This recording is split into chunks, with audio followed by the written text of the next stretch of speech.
How much does my sim racing setup cost? So I actually get this question asked a lot, and the simple answer is that I don't actually know the exact number. So in today's video, I figured I'd go through every single component in my rig, give its price, and add everything together to get the final cost. And before some of you all ask, no, I didn't actually pay for a lot of the gear I used.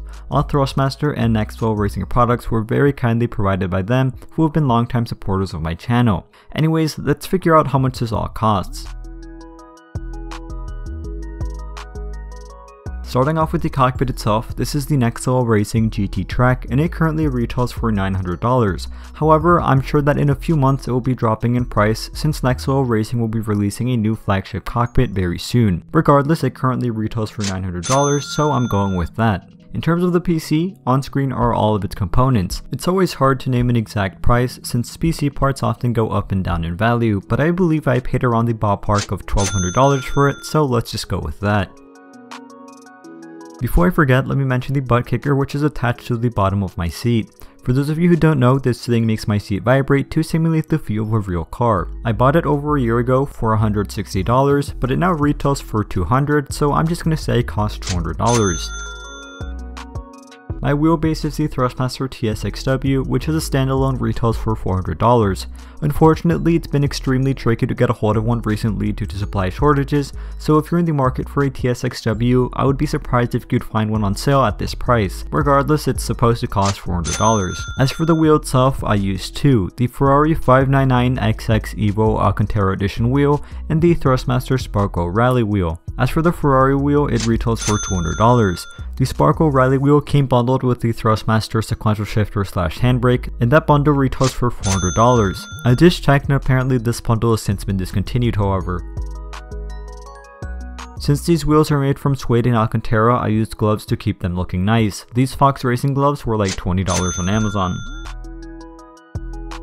As for my headphones, I used the Thrustmaster Ferrari T-Racing headset. These came bundled with the Ferrari wheel rim I mentioned a little bit ago, and the entire bundle cost $250. So if you do the math, the headphones would cost $50 with the bundle. Next to the Thrustmaster Sparco sequential shifter, I have the Akina handbrake by 3D Wrap. A video on this handbrake is coming out this weekend, but anyways, the handbrake retails for €180, which is about $210. Moving right along, the Nextwell Racing keyboard and mouse stand retails for $120. Let's add another $20 for the generic Logitech keyboard and mouse. The part that stands out the most in my sim racing setup is obviously the three large 40-inch TVs. These are made from Insignia and are relatively generic. Currently, they retail for $210 each, so if you multiply that by 3, the screens cost $630.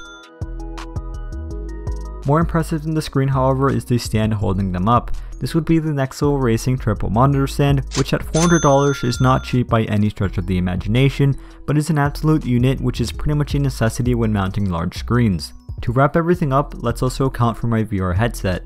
This is the HTC Vive Pro, which came with the full set.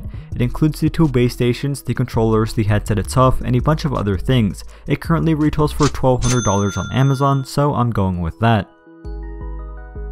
So adding everything up, it comes out to $6,150 according to my debatable calculations. And this doesn't include taxes, shipping, or anything of that sort. I'm going to be completely honest, this is actually a lot more expensive than I thought, but again, I'll reiterate that I didn't pay for a significant amount of these products. Anyways, if you're interested in hearing my quick thoughts on all of this gear, you can find that in my 2021 sim racing setup tour video I made a few months back. I've also made separate, far more in-depth reviews on a lot of the gear I mentioned, which you can find in my channel as well if you're interested. As always, thank you for watching, consider pressing the like button if you enjoyed, and have a fantastic rest of your day.